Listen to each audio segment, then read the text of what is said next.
Amazon cache la vérité au public. Ils ne veulent pas que les gens sachent comment ça se passe dans leurs entrepôts.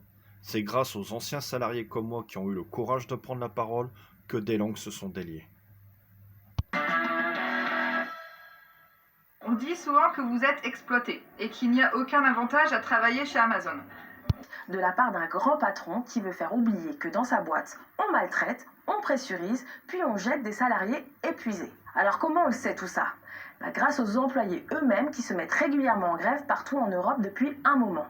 Ça devrait d'ailleurs interpeller. On le sait aussi grâce aux enquêtes journalistiques minutieuses et implacables publiées à intervalles réguliers.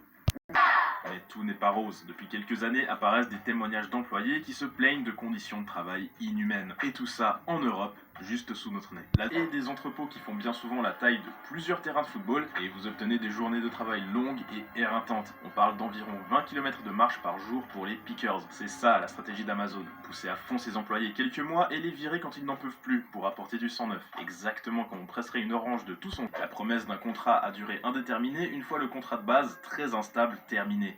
Dans cette optique-là, des sacrifices doivent être faits au mépris de sa propre dignité. Un gros souci par exemple, c'est les toilettes. Il est extrêmement mal vu et parfois pénalisé d'aller aux toilettes. C'est considéré comme une perte de temps. Du coup, certaines personnes préfèrent pisser dans des bouteilles plutôt que s'y déplacer. Ou alors ne boivent pas de la journée pour ne pas avoir envie. Pire, plus navette de la société leur coûtant trop cher. En plus de ça, la direction d'Amazon ne fait rien pour arranger les conditions de vie des travailleurs. La pause de midi est l'exemple type. Vous avez entre 30 et 40 minutes de pause pour manger, seulement si vous avez la malchance de vous trouver à l'autre bout de l'entrepôt quand sonne la pause, enjoy les 10 minutes de marche à l'aller et les 10 minutes de marche au retour, qui sont bien entendu comptés dans le temps de pause, sinon c'est pas drôle. Sans parler des contrôles de sécurité à l'entrée de la cafette pour vérifier que vous n'avez rien volé et qui vous font encore perdre de précieuses minutes.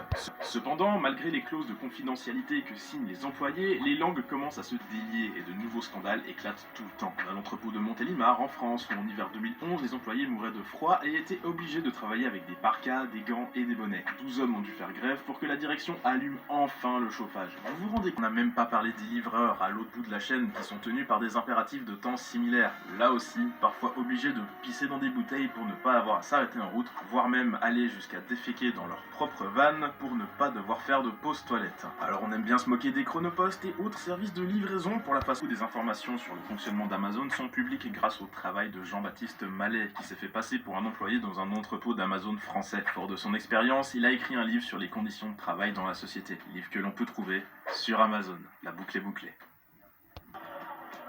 Amazon, une entreprise sous le feu de la critique. Controverse sur son rythme de travail intense, mais aussi sur les aides publiques que l'entreprise a touchées pour son implantation dans les régions en crise. Le Trésor public réclame 200 millions d'euros à Amazon. Des contrats précaires et une cadence parfois difficile à tenir. Même les travailleurs qui sont en CDI, au bout de 2 ans, 2 ans et demi, quittent l'entreprise, tout simplement parce que physiquement, ils ne tiennent pas. Et en réalité, Amazon coûte très cher à la collectivité, parce que